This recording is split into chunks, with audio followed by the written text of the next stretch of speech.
This week I'm actually 34 weeks pregnant, so it's getting very, very close to the end. I've got 6 weeks to go and possibly another 2 on top of that if I go over.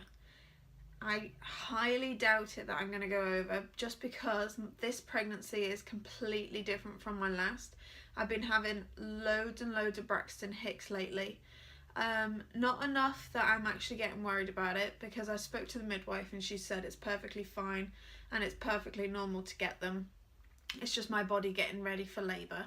This week I've been having trouble with my tailbone. Every time I seem to sit down, even now, it's just not right. It feels very sore and tender.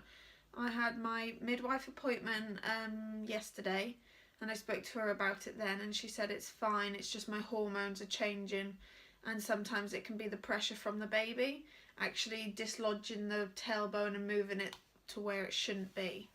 And to try sitting on a cushion or a donut ring or something like that. I asked her about the labour information pack that I saw on Emma's diary, and unfortunately she had no idea what I was talking about. So I tried to get hold of Emma's diary by sending them an email, but their system didn't want to work either, and there's no number to ring them. So I think I'm at a loss with that one. If anyone knows a way to get hold of anybody to ask them where else can I get it from, leave it in the information down below and I'll see what I can do. I have had 4 different midwives now. Every time I seem to go, it's always a different lady. And the first time she was on holiday, the second time she was somewhere else, and the third time she was on a week's leave. So I've actually seen who I'm supposed to be having yesterday, and she's absolutely lovely. I was able to talk through nearly everything that I wanted to and ask all my questions, which was fantastic. I didn't feel under pressure with her or anything like that. So she asked me all about what I want for my labour, and I went through all the different steps. So that's going to help me be able to write down my birth plan, because I still haven't done that yet. I tried to start it last weekend and it was just really difficult. I find that the more websites that I went on to ask what questions that I'm supposed to be writing down, the more confused I was, the more I felt unprepared, even though I've already done all of this before. It's all the different terms and different names of things that got me really confused. So like the vitamin K and the jab that you get to help your placenta come out, I was actually able to ask her about what I'm actually writing down, and she was able to help, so that was fantastic. So hopefully either later on today or tomorrow I'm going to finally get on to the birth plan and finish it all off and write down what I actually want. I asked her about the yoga ball because I've recently got mine pumped up ready to go. I'm going to try and do a bit of that at home before I actually go into the hospital, just because it helps your pelvis and the baby sit in the right position. They've actually got one in the hospital ready, so I've asked them to definitely put my name on it and say that I can have it when I call up. I have put myself forward for an epidural as well straight away, because last time I was in labour for 24 hours and I know how painful it all was. It's the dog sneezing. And I don't want to last how long I did last time. I want it nice and simple and probably as pain-free as I can get. I know what the pain's like. I've been there before and I just don't want it again. If I could, I'd probably put myself in for a cesarean, but they don't do that in the UK. So they've told me that when I'm actually on the phone to them, telling them that when I'm on the phone to them, telling them that my contractions have started and things like that, just to say that I want an epidural so they can get it all prepared before I even have to go into the hospital and then wait a bit longer. Also, they've told me that I don't actually have to wait for the regular signs of labour, which is like every 2 minutes within 10 minutes or something like that. She said don't worry about it, because in your second your body is completely different and you're probably a lot further along than what you were for your first. So with my first, I went into labour, well, not even into labour, I started contractions at 9 o'clock at night. I went into the hospital probably gone midnight and I was still under 3 centimetres, so they don't even class that as labour. I had diamorphine and that got me through to the morning and helped me sleep. And then they popped my waters to get me going a bit faster that morning, and then it took the whole day until 9 o'clock again till he actually came.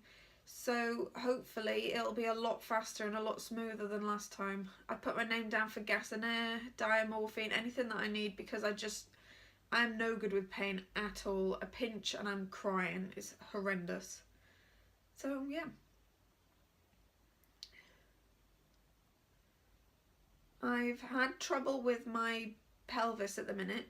When I'm in bed, every time I try and turn over to my other side to get comfy again, it sort of, not cracks, but it definitely feels like it's dislodging.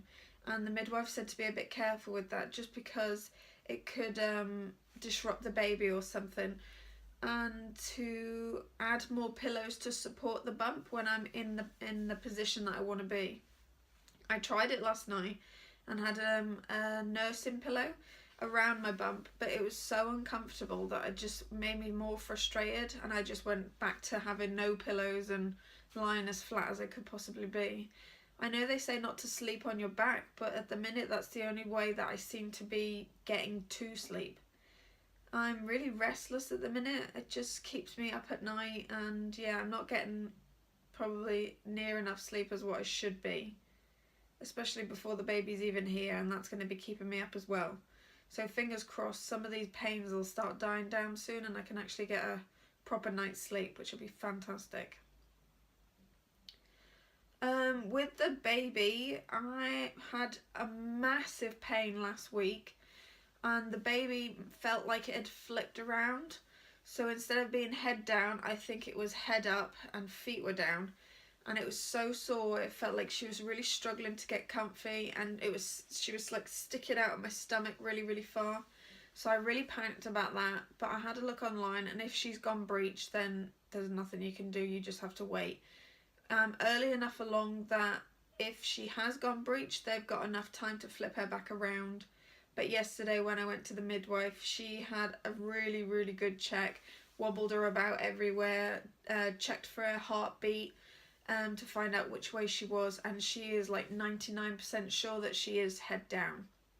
She hasn't gone into my pelvis yet, and she said that the baby could actually go up and down before I'm even due to go into contractions or anything like that, and that's totally normal, and it'll be just a weird sensation when she is.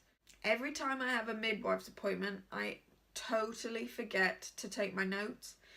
Luckily it's just around the corner, so yesterday we had enough time to come back and just pick them up.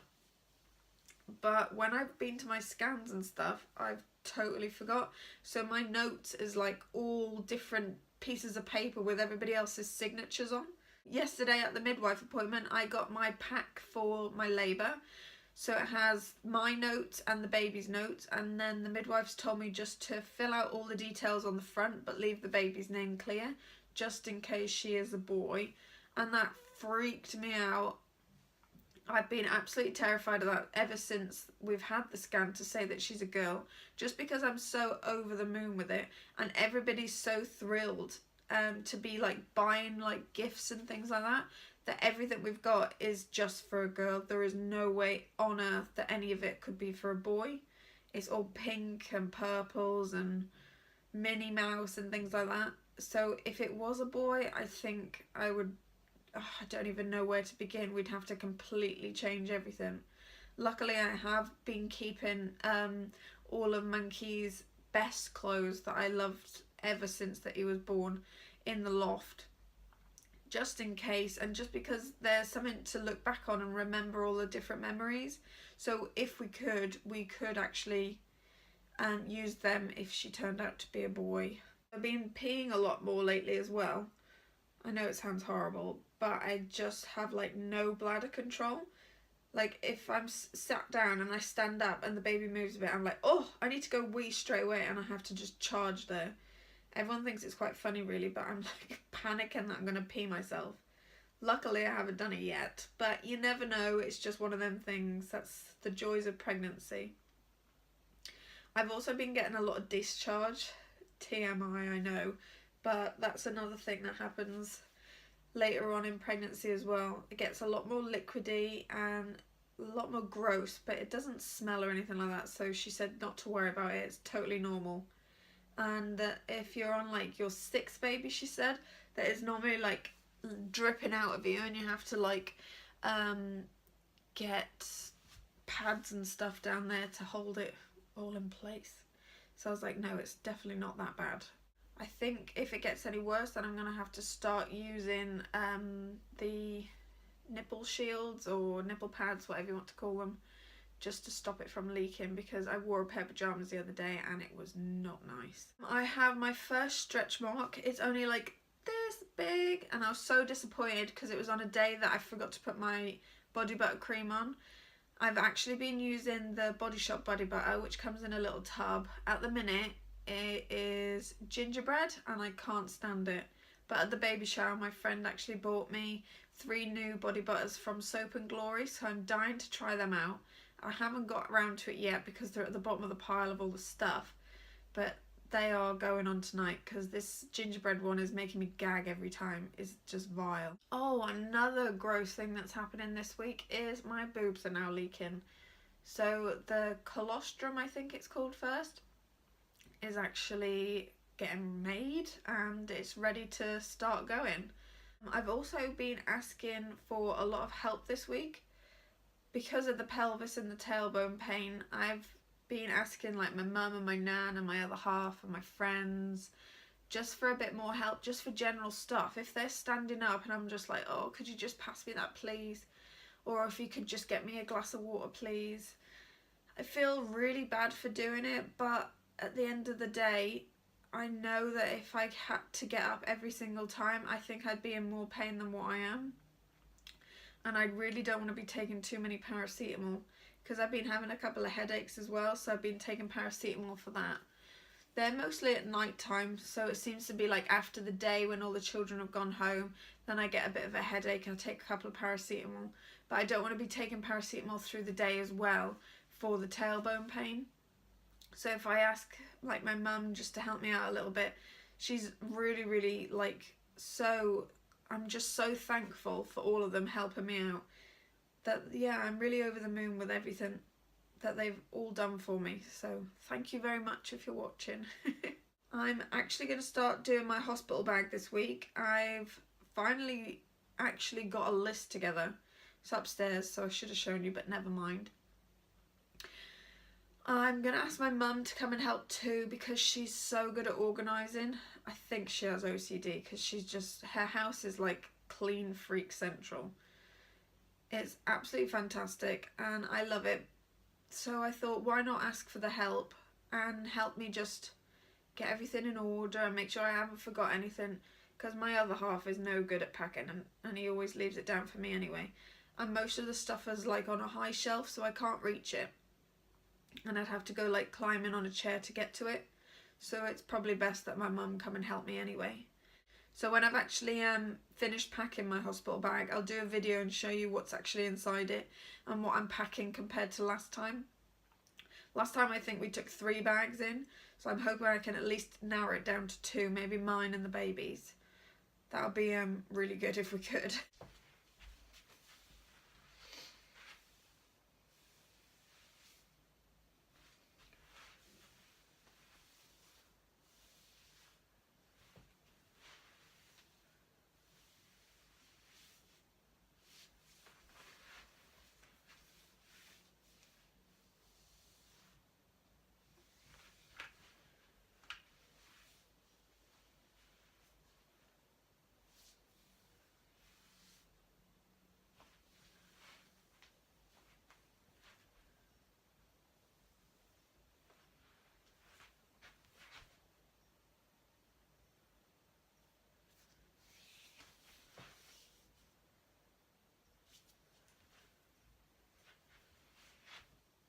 I hope you like this little catch up and my 34 weeks pregnant vlog. If you want to, just give me a list below of what you put in your hospital bag and then I can update mine and see if there's anything that I'm missing. I've also got to remember to put on the list snacks because last time my other half was so hungry that he had to nip out the hospital to go down the road to get something to eat. And I really don't want him doing that, because if you're having your second baby, you're supposed to be a lot faster. So I don't want him missing anything.